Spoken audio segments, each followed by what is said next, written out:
اور اس زندگی سے پہلے ہم ہزاروں سال تک روح کی کیفیت میں رہے، پھر یہ دنیا کی زندگی ملی، پھر قبر کی زندگی، ہزاروں سال ہمیں قبر میں رہنا ہے، پھر حشر کا 50,000 سال کا دن ہے، پھر میزان عدل ہے، اور پھر اچھوں کو جنت اور بروں کو جہنم۔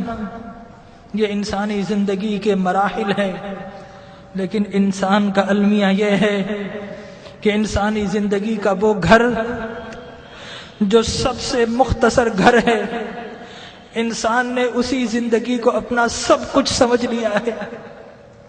ہم اس زندگی کے لیے گھر چھوڑنا پڑے تو گھر چھوڑتے ہیں، شہر چھوڑنا پڑے تو شہر چھوڑ دیتے ہیں، وطن چھوڑنا پڑے تو وطن چھوڑ دیتے ہیں، والدین کو چھوڑ دیتے ہیں، اولاد کو چھوڑ دیتے ہیں کہ یہ زندگی اچھی ہو جائے۔ ڈاکٹر کہے کہ تمہارا جسم بیمار ہے، فلاں چیز چھوڑ دو، تو ہم وہ چھوڑ دیتے ہیں، حتیٰ کہ کھانا اور پینا بھی چھوڑ دیتے ہیں۔ لیکن میرے بھائیوں، اپنے دل پر ہاتھ رکھ کر بتاؤ کہ کبھی اللہ اور اس کے رسول کے لیے کچھ چھوڑا ہے؟ اللہ نے کہا کہ برے اعمال چھوڑ دو، تو ہم نے اللہ کے لیے کبھی برے اعمال چھوڑے ہیں؟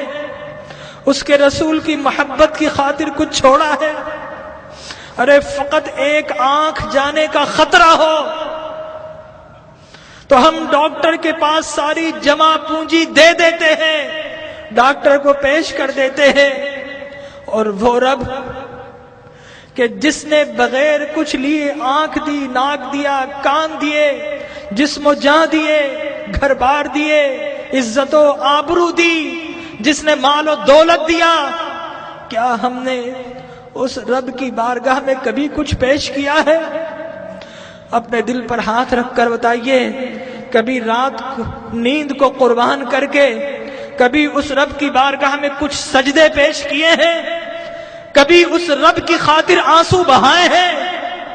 ارے اس دنیا کو سب کچھ سمجھنے والوں، اس دنیا کو بڑا ہم سجاتے ہیں، گھر میں رنگ و روغن کرتے ہیں، فانوس لگاتے ہیں، وائٹ واش کرتے ہیں، قیمتی گدے اور قیمتی سامان سے اپنی زندگی کو آرام پہنچاتے ہیں، لیکن یاد رکھیے کہ یہ زندگی 60-70 سال کی زندگی ہے، آگے کی جو زندگی، قبر کی جو زندگی ہے، وہ ہزاروں سال کی زندگی ہے۔ اور خدا کی قسم ہماری قبر ہمیں پکار رہی ہے، یہ ہم ہی نکمے ہیں نہیں سنتے، ہماری قبر کہہ رہی ہے کہ لوگوں میں بھی تو تمہارا گھر ہوں، لوگوں میرے پاس بھی تم کو آنا ہے۔ اے دنیا کے گھروں کو سجانے والوں، کبھی میری سجاوٹ کا بھی انتظام کیا ہے؟ اگر نہیں کیا تو یاد رکھو کہ میں اندھیرا گھر ہوں، میرے پاس روشنی نہیں ہے، میرے پاس آؤ تو روشنی کا انتظام کر کے آنا، میرے پاس آؤ تو چراغ لے کر آنا۔ ارے میں تو لوگوں کی پسلیوں کو بھیج دیتی ہوں، میرے پاس تو ڈسنے والے سانپ اور بچھو ہیں، میرے پاس تو اندھیرے ہیں۔ ہماری قبر پکار رہی ہے کہ لوگوں میرے پاس تو سنگریزے ہیں، میرے پاس تو تعفن ہے، پیپ ہے، پس ہے، میرے پاس آؤ تو انتظام کر کے آنا، خالی ہاتھ آئے تو پھر بڑا پچھتاؤ گے، میرے پاس آؤ تو ایک اعمال کا دیا ہاتھ میں لے کر آنا۔ لیکن ہمارا المیہ یہ ہے کہ ہم قبر کی پکار سننے کو تیار نہیں ہیں۔ جو بڑے ہیں وہ اپنے کاروبار میں مست ہے، جو جوان ہے اپنی جوانی کی مستی میں مست ہے، اس دنیا کی رنگینیوں میں مست ہے، اور جو چھوٹے ہیں انہیں کوئی بتانے والا ہی نہیں ہے کہ اس دنیا کے بعد ایک اور دنیا بھی ہے، اس زندگی کے بعد ایک اور زندگی بھی ہے۔ بتائیے، اگر آپ سے کوئی کہے کہ دیوار کے پیچھے کوئی گن لے کر کھڑا ہے تو آپ جائیں گے؟ اگر کوئی کہے آپ سے کہ اس جہاز میں مت بیٹھو، یہ کریش ہونے والا ہے، آپ کبھی نہیں بیٹھیں گے، الٹ ہو جائیں گے۔ تو وہ موت کہ جس کا کوئی انکار نہیں کر سکتا، کیا ہمیں اس موت کے لیے الٹ نہیں ہونا چاہیے؟ ہمارے نبی نے بتایا کہ لوگوں، جو کچھ میں جانتا ہوں اگر تمہیں معلوم ہو جائے تو تم ہنسنا چھوڑ دو، تم رونا شروع کر دو، ہنسنا چھوڑ دو۔ لوگوں، جو کچھ میں دیکھ رہا ہوں اگر تم دیکھ لو تو تم شہروں کو چھوڑ دو اور جنگلوں میں دوڑ پڑو۔ تو آج کی رات ہمیں اپنے رب کو منانا ہے۔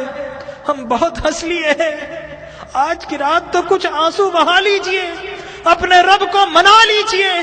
ارے اللہ کے انبیاء کو دیکھیے، یحییٰ علیہ السلام بچے ہیں، 6-7 سال کے ہیں، زارو قطار روتے تھے، بے ہوش ہو جایا کرتے تھے۔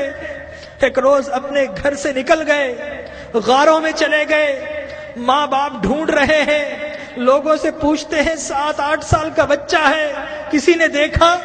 ایک چرواہا کہتا ہے کہ بچہ تو نہیں دیکھا، ہاں اس غار سے رونے کی آواز آ رہی ہے، 3 دن سے کوئی رو رہا ہے اور اس کے رونے سے ہماری بکریوں نے کھانا اور پینا چھوڑ دیا ہے۔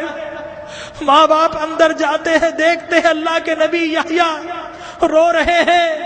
ماں کہتی ہے کہ بیٹا اب تو چلو، اب تو رونا بند کر دو۔ اللہ کے نبی یحییٰ فرماتے ہیں اماں، عذاب قبر سے بچنے کی ضمانت آپ دے دو اور رونا میں چھوڑ دیتا ہوں۔ اللہ اکبر۔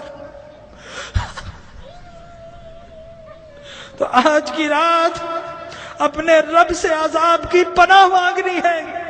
حضرت ابراہیم بن ادھم ایک باتھ روم، ایک ٹوائلٹ میں جاتے ہیں، جانے کی کوشش کرتے ہیں، حمام کا مالک روک دیتا ہے، کہتا ہے پیسے دو۔